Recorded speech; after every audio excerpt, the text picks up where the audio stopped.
방류 시뮬레이션 결과를 내놨습니다. 일본이 방류를 시작하면 1년 안에 오염수가 우리 해역에 도달하고 10년 뒤엔 태평양 전역으로 퍼지는 걸로 나타났습니다. 베이징 김지성 특파원입니다.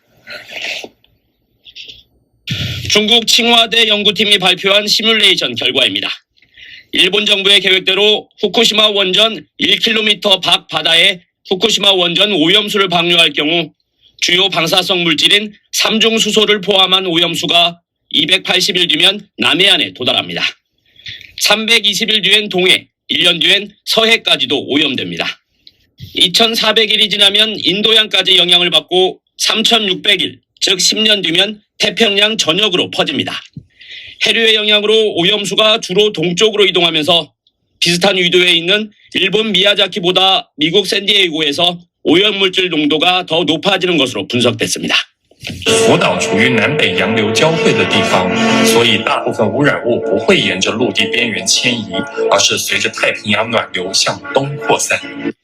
연구팀은 이번 시뮬레이션이 후쿠시마 원전 사고 1년 뒤인 2012년 독일 연구팀이 했던 것보다 더 많은 자료와 최신 방류 계획을 반영했다고 설명했습니다. 지난 4월 일본 정부는 오는 2023년부터 30년에 걸쳐 오염수를 바다에 방류하겠다고 밝히고 현재 준비 작업을 진행 중입니다. 한국과 중국 등 주변국들은 방류 결정 철회를 요구하고 있습니다. 폭풍이 몰아쳤는데 여기에 규모 5가 넘는 지진까지 동시에 일어났습니다. 김범주 특파원의 보도입니다.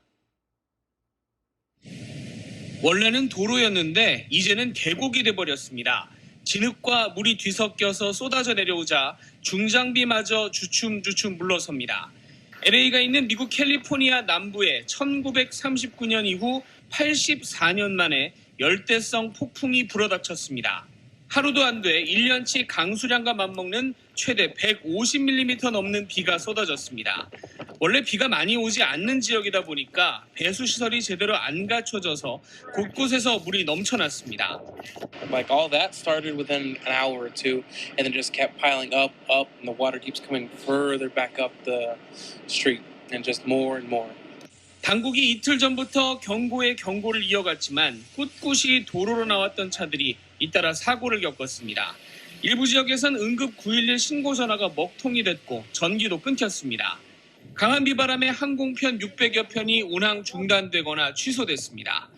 이 폭풍 시작과 동시에 LA 북쪽 120km 지점에서 규모 5.1 지진까지 일어났고 여진이 10번 이상 이어지면서 주민 불안이 가중됐습니다.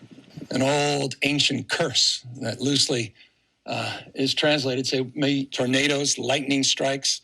I've got CAL FIRE worried about wildfires. Check my phone and learn about an earthquake. 과학자들은 태평양 수온이 오르면서 이런 일이 지금은 기상이변이지만 일상이 될 수도 있다고 경고하고 있습니다.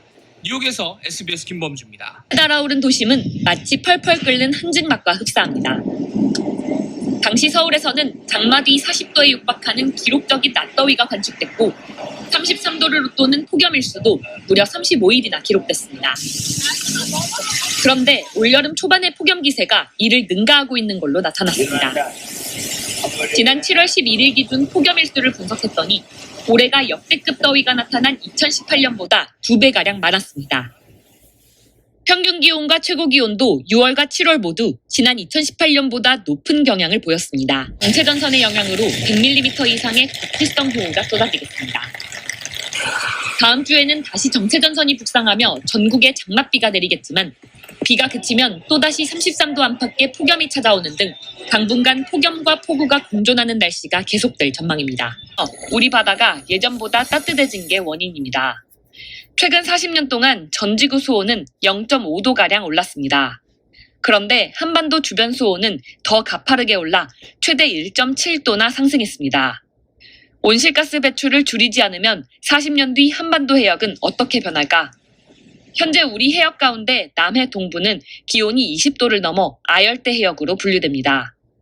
그런데 40년 뒤에는 남해 동부에 더해 제주도를 포함한 남해 서부와 동해 남부까지 아열대 해역으로 변합니다. 뜨거워진 바다는 해양 생태계에 대혼란을 불러옵니다.